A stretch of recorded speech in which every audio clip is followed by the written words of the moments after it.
Hi guys! Welcome back to my channel! Hello po! Unboxing tayo ngayon ng Xiaomi Mijia Electric Kettle 1A.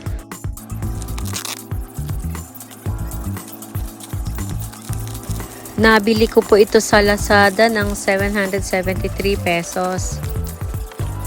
Naka-sale kasi, kaya mura. Ang higpit ng pagkabalot. Kung mapapansin nyo, meron pa dito isang naka-bubble wrap. Yan yung Xiaomi weighing scale. Abangan nyo po sa susunod kong vlog.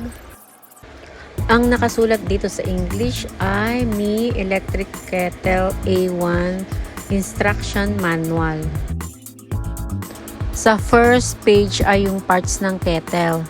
Sa second page naman ay kung paano ito gamitin. Third page kung paano ito linisan.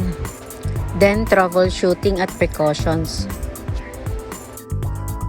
May styrofoam cover sa ibabaw. Ayan, eto na guys.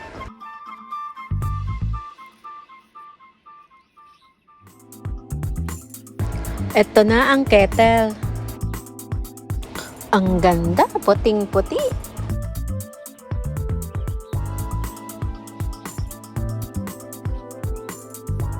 Ito naman ang base, kasama ang power cord. Tatlo ang saksakan nito kaya kailangan ng adaptor. Wala nang ibang laman. Bali, ang laman lang ay yung manual, kettle at yung base ng kettle. Sa likod ng base ay meron ditong parang storage ng power cord. Napaka-organized niya. Maganda tignan, walang nakalaylay.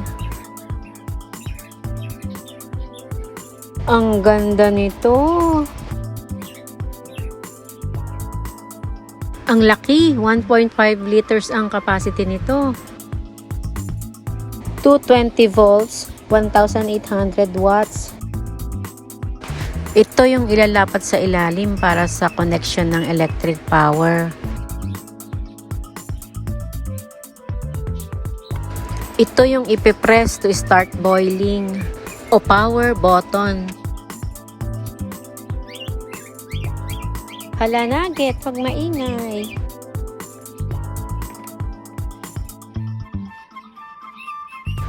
Press lid to open. Nabubuksan ito ng buong buo kaya madali lang itong linisan. Made of stainless steel grade 304. 13 cm in diameter.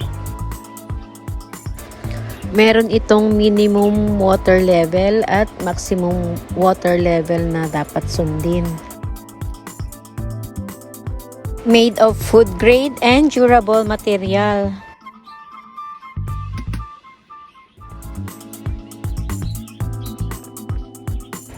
Minimalist design. So nice looking. Magaan. Easy power button. Makapal ito at may double anti-scalding quality. Kaya hindi daw ito nakakapaso. Meron din itong quadruple electricity protection. Automatic power off after boiling. Automatic power off when there is no water. Power base connector to prevent electric shock. Automatic power off when lifting the pot. Tara, itry na natin. Nilagyan ko na ito ng tubig hanggang kalahati. Start na natin. Nakita nyo, pagka-on ay umilaw na siya. Ayan, nag-umpisa na siyang kumulo. Fast boiling daw ito. Tingnan natin ilang minutes ito matatapos. 5 minutes daw ang boiling time nito. Siguro para yun dun sa maximum water level. Tignan natin kung ilang minutes abutin kung kalahating tubig lang ang laman. Alam nyo ang maganda dito, kung kayo ay malaking pamilya na from 5 to 8 persons, kayang-kaya ang isang pakuluan na lang. para sa coffee, milk, or tea nyo for breakfast. Tsaka hindi madaling lumamig ang pinakulaang tubig dito. Kaya hindi na kailangan na maya't maya ay magpapakulo ng mainit na tubig. Mataas na kalidad ang stainless steel nito at standard food grade. Kaya walang amoy at lasa ang boiled water dito.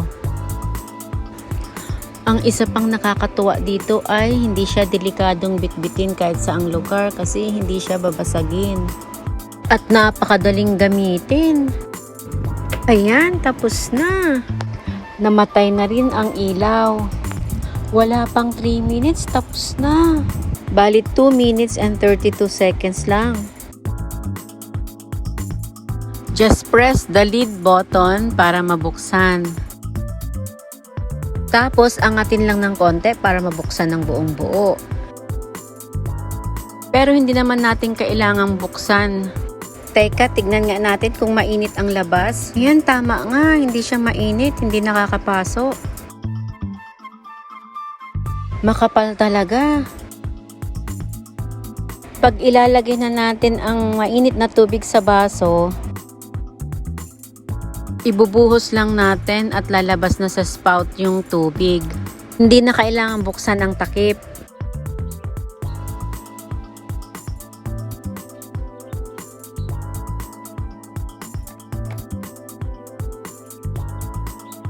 Alam nyo, totoong walang amoy at ibang lasa ang pinakuloang tubig dito.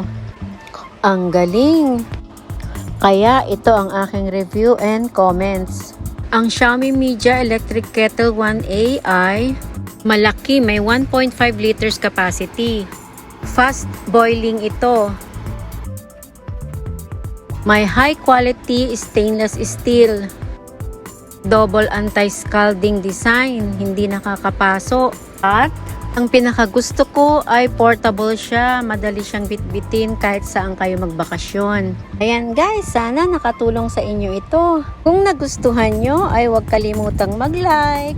Kung hindi pa nakasubscribe, please click the subscribe button below and hit the notification bell to keep you updated of my newly upload videos. Bye! Thank you for watching. Take care always. God bless.